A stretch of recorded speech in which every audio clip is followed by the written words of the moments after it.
Good evening learners. स्वागत है आप सभी का आपके अपने learning platform infinitive learning point पर। आज के इस क्लास में हम थर्ड सेमेस्टर के पेपर 2 यानी कि शैक्षिक मूल्यांकन की क्लास को हम आगे कंटिन्यू करने वाले हैं। इससे पहले इसकी एक क्लास हो चुकी है जिसमें हमने सीरीज़ के थ्रू अति लघुत्तरीय प्रश्नों का रिवीजन स्टार्ट कर लिया था। आज ही आपकी सेकंड क्लास है, तो चलिए क्लास को शुरू करते हैं और कुछ महत्वपूर्ण अति लघुत्तरीय प्रश्नों को रिवाइज कर लेते हैं। पहला प्रश्न है, मूल्यांकन को उपकरण व प्रविधि के उद्देश्य के अनुरूप कितने वर्गों में विभाजित किया गया है। तो देखिए, अगर हम बात कर रहे हैं मूल्यांकन की, तो मूल्यांकन का यहाँ पे कहा गया है उपकरण व प्रविधि, मतलब किस किस तरीके से हमने मूल्यांकन को उपयोग में लाते हैं, किन किन विधियों से जो है वो मूल्यांकन किया जा सकता है। यहाँ पे उन सभी की बात हो रही है। तो प्रविधि और उद्देश्यों के अनुरूप जो है वो मूल्यांकन को 4 भागों में विभाजित किया गया है। और अगर आपसे मूल्यांकन के सोपानों की बात होती है तो हमें पता है कि वो स्टेप्स क्या होते हैं। पक्षों की बात करें तो उसमें आपका संज्ञानात्मक पक्ष, भावात्मक और क्रियात्मक, ये 3 पक्ष आते हैं। पर यहाँ पर प्रविधि के अनुसार उसका जो है वो पूछा गया है कि कितने प्रकार के होते हैं, तो ये 4 प्रकार के रहते हैं। अगला प्रश्न है, मूल्यांकन का क्रियात्मक पक्ष क्या है। तो क्रियात्मक पक्ष देखिए संबंधित किससे है, क्रिया से। क्रिया किससे की जाती है, क्रिया जो होती है वो हमारी भौतिक जो गतिविधियाँ होती हैं वो हमारी क्रियाएं कहलाती हैं। तो मूल्यांकन का जो क्रियात्मक पक्ष होता है वो स्वाभाविकरण से संबंधित होता है, मतलब ऐसी क्रियाएं जो व्यक्ति के व्यवहार में नजर आए, है ना, प्रत्यक्ष रूप से दिखाई दे, तो वो आपका क्रियात्मक पक्ष हो जाता है। अगला प्रश्न है, बोध क्या है। बोध मतलब नॉलेज, किसी चीज का ज्ञान हो जाना ही बोध होता है। तो बोध किसी वस्तु के भाव को ग्रहण करने की योग्यता है। लिखित परीक्षा का मुख्य उद्देश्य क्या है ना। तो बोध की अगर हम बात कर रहे हैं तो बोध जो है वो किसी भी वस्तु के भाव को ग्रहण करना है, मतलब किसी भी वस्तु के बारे में जानकारी को, है ना, समझना और अपने मस्तिष्क में बिठाना ही आपका क्या कहलाता है, बोध कहलाता है। अगला प्रश्न है, लिखित परीक्षा का मुख्य उद्देश्य क्या है। तो बच्चों को वर्णों को ठीक ठीक जो है वो बनवाना और लिखवाना ही लिखित परीक्षा का उद्देश्य है। ये बात हो रही है प्राथमिक स्तर पे बच्चों की। तो इस स्तर पे जो लिखित परीक्षाएं होती हैं उनका मुख्य उद्देश्य बच्चों के जो लिखावट है और उनके जो वर्णों का क्रम है उसको सही करने के लिए ही किया जाता है। अगला प्रश्न है कि लिखित अभिव्यक्ति की कोई एक उपयोगिता लिखिए। तो बालक जो है वो पठित अंश या विषय वस्तु को भली प्रकार से समझ सके, है ना, इसी के लिए जो है वो लिखित अभिव्यक्ति उपयोगी है। देखिए, आप कोई चीज बोल रहे हो, पढ़ रहे हो, समझ रहे हो, या किसी दूसरे के द्वारा आपको समझाया जा रहा है, वो चीज़ एक अलग होती है। पर अगर आपको किसी चीज़ का बिल्कुल परफेक्ट नॉलेज चाहिए तो उसके लिए सबसे ज़्यादा ज़रूरी क्या होती है, आपकी स्वतंत्र अभिव्यक्ति, यानी कि आपको स्वतंत्र रूप से उस विषय के ऊपर अपने विचार प्रस्तुत करने दिए जाए। तो लिखित जो अभिव्यक्ति होती है वो किसी भी विषय से संबंधित जो ज्ञान होता है उसको और ज़्यादा पुख्ता करने के लिए बहुत सहायक होती है। ठीक है, तो जो लिखित अभिव्यक्ति है वो विषय वस्तु को भली प्रकार से समझने के लिए ज़रूरी है। अगला प्रश्न है, मौखिक अभिव्यक्ति के साधन क्या क्या हैं।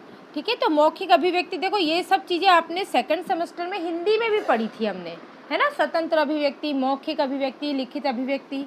तो देखिए, मौखिक अभिव्यक्ति जो होती है ये, इसके साधन क्या है कि एक तो आप कहानी कहकर, कहानी कथन का मतलब क्या होता है, कहानी कहकर सुनाना। देखो, कहानी लिखना तो लिखित अभिव्यक्ति हो जाती है, पर यह बात मौखिक अभिव्यक्ति की हो रही है तो कहानी कथन कहा जाएगा। भाषण, कविता पाठ और विचार विमर्श, ये सभी क्या है, ये सभी मौखिक अभिव्यक्ति के साधन हैं। अगला प्रश्न है, साक्षात्कार क्या है। साक्षात्कार, आपको पता है इंटरव्यू को साक्षात्कार कहा जाता है। तो जो साक्षात्कार होता है साक्षात्कार अनुसंधान की कोई प्रणाली नहीं है, अपितु आंकड़े प्राप्त करने का एक प्रभावशाली साधन है। देखिए, कहने का अर्थ ये है कि साक्षात्कार के द्वारा आप कोई अनुसंधान काम नहीं कर सकते, कोई नई खोज नहीं की जा सकती है, परंतु किसी विषय से संबंधित आंकड़ों को हम एकत्र कर सकते हैं। फॉर एग्जाम्पल, आपने देखा होगा कि कई बार हमारे घरों पे कुछ लोग आते हैं, सर्वे करने आते हैं। उनके पास एक फॉर्म होता है, उस फॉर्म में कुछ प्रश्न होते हैं जो वो हमसे करते हैं, उनके जवाब हमको हाँ या ना में देने पड़ते हैं, है ना, और वो उस फॉर्म को फिल करके टिक करते जाते हैं। तो ये भी एक तरह का साक्षात्कार है। अब इस तरह के सर्वे किए क्यों जाते हैं, है ना, ताकि क्योंकि वो कुछ जानना चाह रहे होते हैं, किसी विषय से संबंधित कुछ आंकड़े एकत्र करना चाह रहे थे। तो जो साक्षात्कार है ये आंकड़े एकत्र करने की एक प्रभावशाली प्रक्रिया है, परंतु इससे कोई अनुसंधान काम नहीं किया जा सकता, कोई नई खोज नहीं की जा सकती है इससे। ठीक है, अगला प्रश्न है, साक्षात्कार की प्रक्रिया का एक दोष बताइए। अब दोष की बात करें तो देखो, अगर मैं आपको इस उत्तर को ना पढूं और जस्ट आपको नॉर्मली आपसे कहूं तो आप मुझे ये बताओ, क्या ज़रूरी है साक्षात्कार में कोई व्यक्ति सभी प्रश्नों का जवाब सही दे? भाई, कोई इंसान आपका इंटरव्यू लेना चाहता है, ठीक है ना। फॉर एग्जांपल मैं अपनी ही बात कर लूँ, मेरी जो है वो MP वर्ग 3 में नियुक्ति हुई है और कोई मेरा इंटरव्यू लेना चाहता है, ठीक है ना। वो मुझसे पूछेगा मैम आपने कैसे पढ़ाई की, तो मैं क्या कर दूँ, हो सकता है मैं लंबी हाँक दूँ कि मैंने 17 घंटे पढ़ाई करी थी, मैं तो पूरी रात जागती थी, मैं कहीं पे भी नहीं गई, मैंने तो है ना सारा जो है वो सांसारिक जीवन ही त्याग कर बिल्कुल एक कमरे में बंद होकर पढ़ाई करी, है ना। तो साक्षात्कार में तो व्यक्ति कुछ भी कह सकता है, उसकी सत्यता की जांच तो की नहीं जा सकती, है ना। तो ये इसकी एक सबसे बड़ी कमी है कि इसमें व्यवहारिक विधि नहीं है, क्योंकि इससे जो आंकड़े प्राप्त हो रहे हैं उनकी विश्वसनीयता में कमी होती है ना। उसका हम जांच नहीं कर सकते हैं कि सामने वाला सच बोल रहा है कि झूठ बोल रहा है, ठीक है। तो ये इसकी एक कमी हो जाती है, जबकि मैंने ऐसा कुछ नहीं किया था। टू बी ऑनेस्ट, आप सभी को पता है पिछले 1 साल से हम लोग एक दूसरे से जुड़े हुए हैं, है ना। पूरा दिन तो मैं आप लोगों की क्लासेस ही लेती रहती थी, 7 क्लासेस जो है वो 6 7 क्लासेस ही लेती रहती थी। मैंने बिल्कुल भी इस तरीके से पढ़ाई नहीं की थी जैसे टॉपर बच्चे करते हैं। मुश्किल से मैं 5 से 6 घंटे पढ़ती थी, पर बस इतना मेरा उद्देश्य रहता था कि 5 से 6 घंटे में जो भी मैंने पढ़ा है उसमें से कम मुझे 4 घंटे का मैटर तो याद रहे, है ना। तो बस ये स्ट्रेटेजी रहती थी कि भले जितना भी पढ़ते थे पर वो ऐसा पढ़ते थे कि फिर उसको दोबारा से देखना या फिर भूल जाने जैसी स्थिति नहीं रहती थी। बस वो पढ़ लिया एक बार तो पढ़ लिया, अब वो दिमाग पे छप गया, उसको कोई नहीं मिटा सकता, इस तरीके से, है ना। बाकी मैं कहूँ कुछ बच्चे हैं जो बहुत मेहनत करते हैं, बहुत लगन करते हैं, पर टू बी ऑनेस्ट मैंने इतना कुछ वो बहुत ज़्यादा यूँ नहीं थी मैं, ठीक है। एक्चुअली क्या था, टाइम भी नहीं था मेरे पास, है ना। काफ़ी सारा टाइम तो आप लोगों की क्लासेस में निकल जाता था और फिर रेस्ट ऑफ द टाइम जो रहता था उसमें कुछ अपने पर्सनल काम होते थे, कुछ घर के काम रहते हैं, फिर थोड़े अपन जो है वो पढ़ते हैं, 8-9 घंटे की नींद भी निकालते हैं, तो मेरे पास मिनिमम ही टाइम बचता था, ठीक है। चलिए आगे बढ़ते हैं। अगला प्रश्न देख लेते हैं कि एक अच्छे परीक्षण का प्रमुख गुण क्या है। तो अच्छे परीक्षण की बात हो रही है, तो अच्छे परीक्षण का गुण क्या हो सकता है। अब परीक्षण को टेस्ट भी दिया जा सकता है, यहाँ पर टेस्ट की बात हो रही है। तो अच्छे जो परीक्षण होता है वह संप्रयोजन एवं उद्देश्यपूर्ण होना चाहिए। भाई, आप कोई भी टेस्ट ले रहे हो किसी का, तो उसका उद्देश्य ज़रूर होना चाहिए। निरुद्देश्य कोई भी कार्य किया जाए वो व्यर्थ होता है।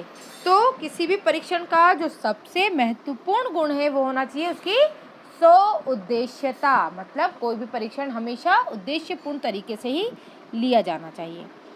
अगला प्रश्न है, किसी भी अच्छे परीक्षण को किन कसौटियों में मापा जाता है। तो एक अच्छे परीक्षण को 2 प्रकार की कसौटियों से मापा जाता है। नंबर 1, उत्तम परीक्षण की व्यवहारिक कसौटियाँ। एक तो इसकी व्यवहारिक मतलब जो भी टेस्ट आप ले रहे हो वो व्यवहारिक ज्ञान से, हमारे जीवन उपयोगी ज्ञान से संबंधित होना चाहिए, है ना। प्रैक्टिकल नॉलेज उसमें होना चाहिए। और उत्तम परीक्षण जो है वो तकनीकी कसौटियाँ होती हैं। टेक्निकली भी वो परीक्षण आपका सही होना चाहिए, मतलब जो तरीका अपना रहे हो, जिस टेक्निक का आप यूज़ कर रहे हो वो सब कुछ सार्थक होना चाहिए, तभी एक परीक्षण जो है वो एक उत्तम कोटि का परीक्षण बन सकता है।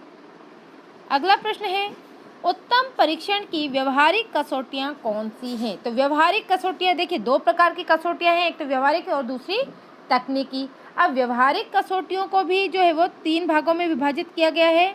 नंबर 1 उद्देश्यपूर्णता, मतलब कोई भी परीक्षण जो है वो हमेशा उद्देश्यपूर्ण होना चाहिए।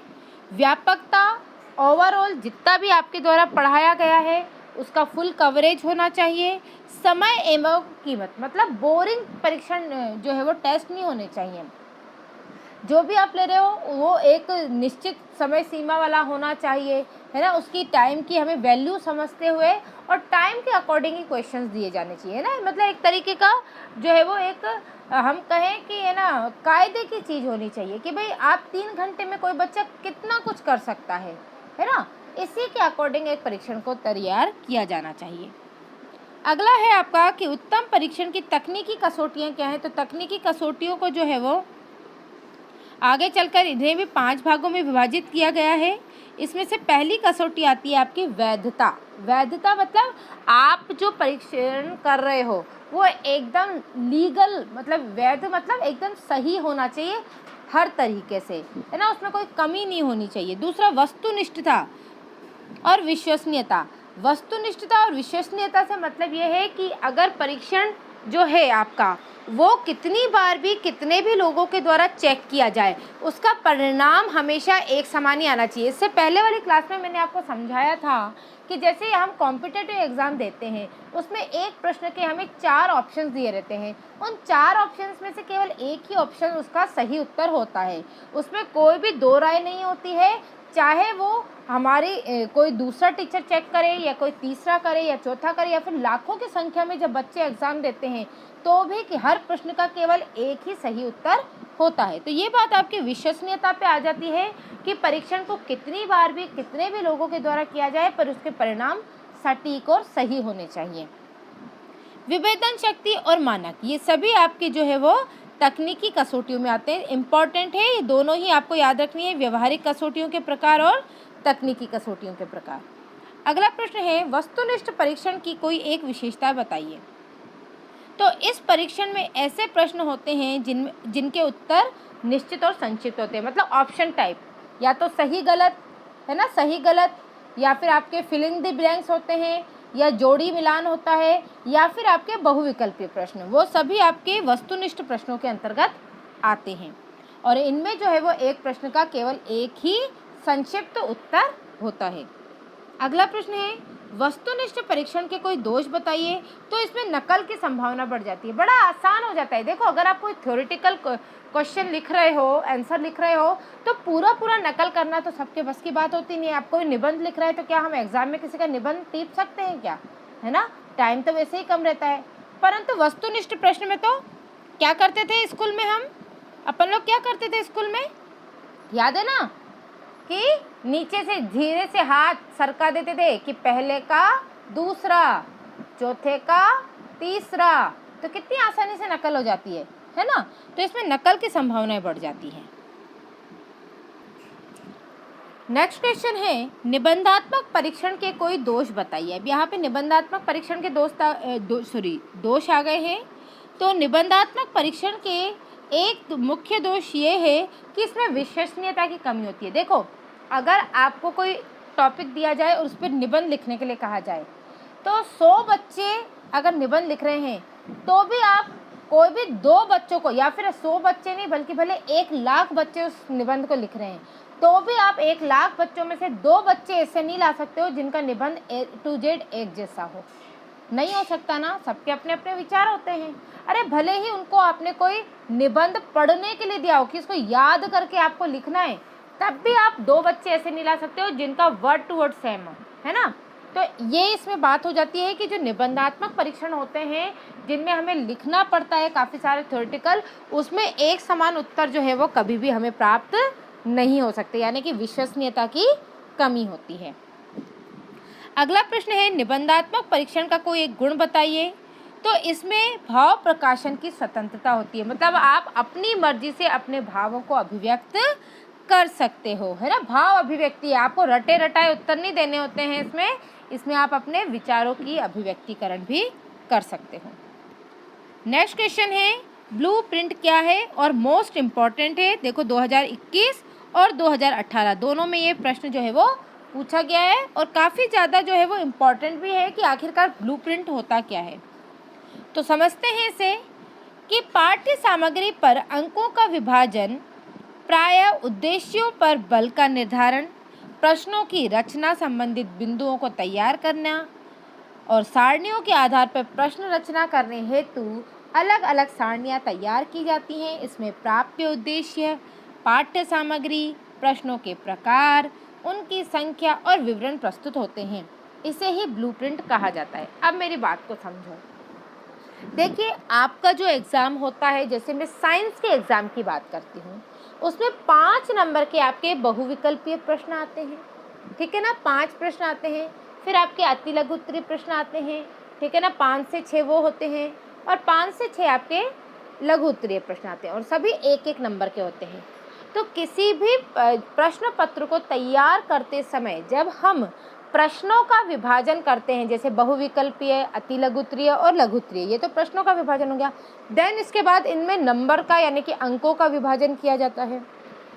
तो इस तरीके से किसी प्रश्न पत्र का एक प्रारूप तैयार करना कि हमें कितने प्रश्न बहुविकल्पीय डालने हैं, कितने लघु उत्तरीय, कितने अति लघु उत्तरीय, लघु उत्तरीय कितने नंबर का रहेगा, अति लघु उत्तरीय कितने नंबर का, जब ये डिवीज़न करके एक रफ जो प्रारूप तैयार किया जाता है किसी भी प्रश्न पत्र का, उसी को हम ब्लूप्रिंट कहते हैं। तो ब्लूप्रिंट क्या है?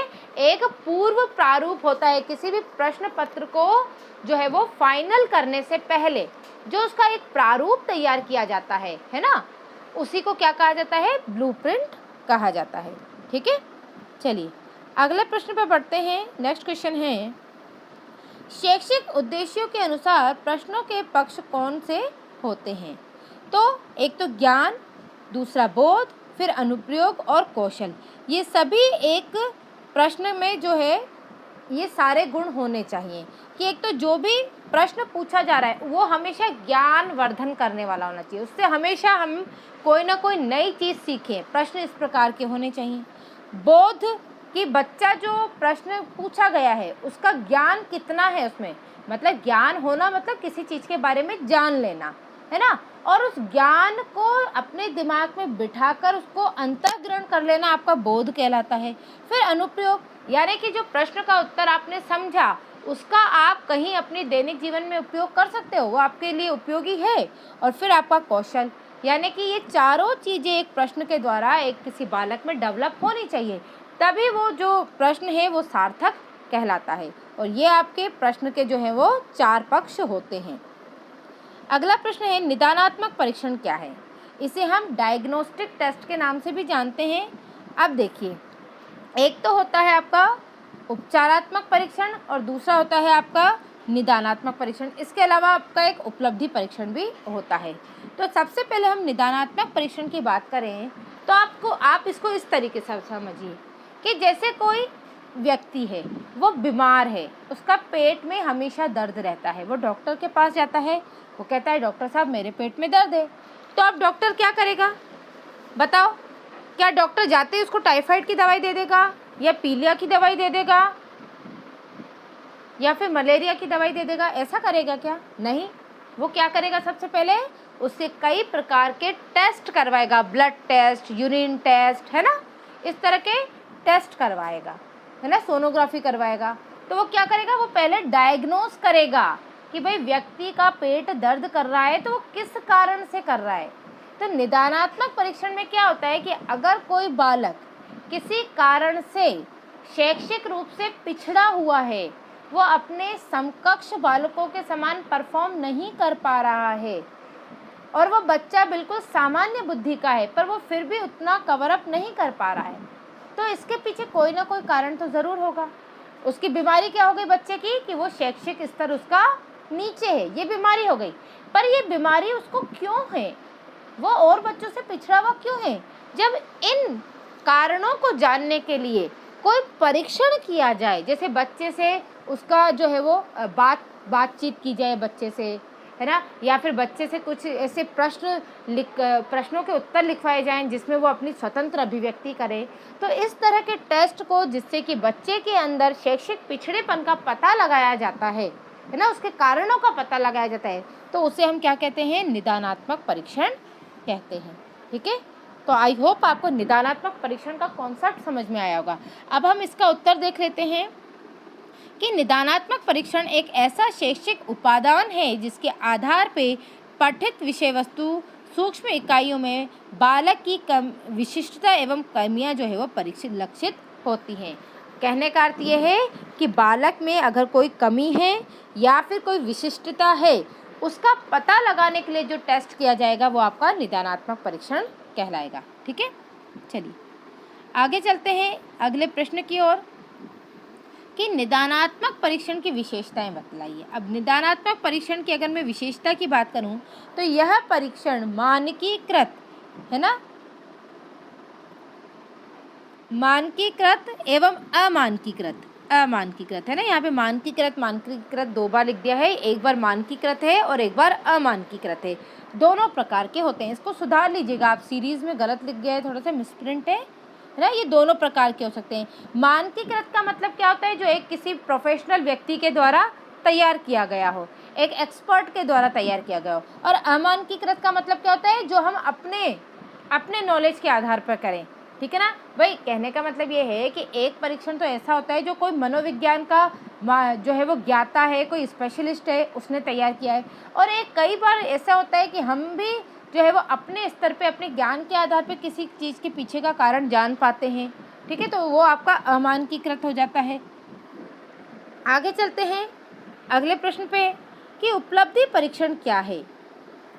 तो उपलब्धि परीक्षण किसी विषय या कई विषयों में छात्रों के सामान्य योग्यता का ज्ञान प्राप्त होता है। अब उपलब्धि परीक्षण, उपलब्धि मतलब आपने क्या अचीव किया, आपने कितने नंबर लेकर आए, आपको कितने नंबर मिले टेस्ट में, वही आपका उपलब्धि परीक्षण होता है। उपलब्धि परीक्षण मतलब ये जो नॉर्मल जो आपके टेस्ट होते हैं, जैसे आप अभी डीएलएड का एग्ज़ाम दोगे, या आपके क्लास टेस्ट होते हैं, मंथली टेस्ट होते हैं, वीकली टेस्ट होते हैं, है ना, वही आपके उपलब्धि परीक्षण कहलाते हैं, जिससे हमें ये पता चलता है कि बच्चे में कितना नॉलेज है और कितना वो गेन कर रहा है।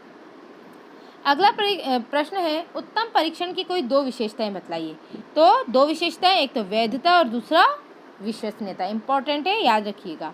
ये प्रश्न जो है वो टेट एग्जाम में भी बहुत पूछा जाता है कि किसी उत्तम परीक्षण में क्या विशेषता होनी चाहिए। तो उसमें अलग अलग ऑप्शन दिए जाते हैं, उसमें से या तो आपको वैधता भी दिया रहेगा या आपको विश्वसनीयता दिया जाएगा। तो इसमें से विश्वसनीयता जो है वो सबसे इम्पोर्टेंट है। ठीक है, चलिए अगला प्रश्न है, शोध कितने प्रकार के होते हैं। तो शोध जो है वो 3 प्रकार के होते हैं, एक तो क्रियात्मक शोध, दूसरा व्यवहारिक शोध और तीसरा आपका मूलभूत शोध। शोध का मतलब होता है, शोध मतलब किसी चीज़ के बारे में नई जानकारी प्राप्त करना। शोध कार्य होते हैं ना, रिसर्च करते हैं, रिसर्च की जाती है ना। तो रिसर्च में क्या होता है, किसी चीज़ के बारे में विभिन्न उसके पक्षों के बारे में ज्ञान को एकत्र करना ही शोध कार्य होता है ना। कोई विषय है, आपने किसी भी विषय को ले लिया, ठीक है, अब उसके बारे में आप नई नई जानकारियाँ, अलग अलग पक्षों के को लिखित रूप में प्रदर्शित कर रहे हैं, तो वो आपका शोध कार्य हो जाता है। तो एक तो क्रियात्मक शोध होता है जिसमें विभिन्न प्रकार के क्रियाकलापों के आधार पर हम नई जानकारियों को इकट्ठा करते हैं। व्यवहारिक शोध यानी कि जो हमारे व्यवहारिक ज्ञान और हमारे दैनिक जीवन है ना से संबंधित जो है वो बातों को ध्यान में रखते हुए कोई नई जानकारी प्राप्त की जाए। और मूलभूत शोध मतलब जिस भी विषय पे आप जानकारी को इकट्ठा करना चाह रहे हो, उसका मूल जो कॉन्सेप्ट है उससे संबंधित जानकारियों को इकट्ठा करना है ना, जहाँ से उसकी शुरुआत हुई है। तो इस तरीके से 3 प्रकार होते हैं। अगला प्रश्न है, क्रियात्मक शोध से आप क्या समझते हैं। तो क्रियात्मक शोध वह प्रक्रिया है जिसके द्वारा व्यवहारिक कार्यकर्ता वैज्ञानिक ढंग से अपनी समस्याओं का अध्ययन, अपने निर्णय और क्रियाकलाप में निर्देशन, सुधार और मूल्यांकन करते हैं। तो क्रियात्मक शोध की अगर हम बात करें तो क्रियात्मक शोध जो है इसके द्वारा कोई भी व्यवहारिक कार्यकर्ता वैज्ञानिक ढंग से अपनी समस्याओं का अध्ययन करता है। मतलब जैसे कि कोई भी समस्या है ना, कोई भी समस्या है, एक तो उसकी जानकारी हम व्यवहारिक रूप से करें। भाई कोई ऐसा व्यक्ति करे जो कि उस विषय का मास्टर नहीं है, पर वो एक नॉर्मल अपनी नॉलेज से जो है वो किसी विषय के बारे में जानकारी आपको दे रहा है, और एक दूसरा क्या होता है कि कोई विशेषज्ञ उसके बारे में जानकारी इकट्ठा करे, है ना। तो जब कोई विशेषज्ञ किसी विषय से संबंधित जानकारी को इकट्ठा करता है तो इसी को क्रियात्मक शोध कहा जाता है, ठीक है ना। मतलब जिसमें हर चीज़ सिस्टमेटिक तरीके से और वैज्ञानिक तरीके से होती हो, ठीक है। चलिए अगला प्रश्न है कि परिकल्पना क्या है।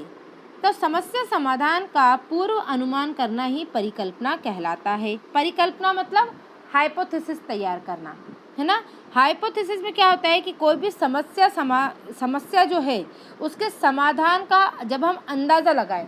फॉर एग्जांपल कि आपके देखिए आप कोई पजल सेट कर रहे हो, है ना, आप कोई पजल सॉल्व कर रहे हो, तो उसमें आप ब्लॉक्स को जो है वो जो छोटे छोटे अलग अलग ब्लॉक हैं उनको अरेंज कर रहे हो। पर आप क्या करते हो, तो उसमें कभी कोई ब्लॉक जो है वो सही से फिट नहीं होता है, तो आप बहुत सारे ब्लॉक्स को लगा के उसमें देखते हो, चेक करते हो, उल्टा सीधा आड़ा तिरछा करके, है ना, उसको क्या कर रहे हो, अलग अलग तरीके से उसका समाधान करने का प्रयास कर रहे हो। तो परिकल्पना भी वही होती है कि परिकल्पना में किसी भी समस्या का जो कई सारे समाधानों का अनुमान लगाया जाता है ना, कि भाई हमें क्या करना चाहिए। जैसे अभी आप लोग हो, है ना, आपके सामने समस्या ये आती है कि मैम मेरी फर्स्ट सेमेस्टर में बैक है, सेकंड में भी बैक आ गई, मैं सीटेट की तैयारी करूं कि नहीं करूं।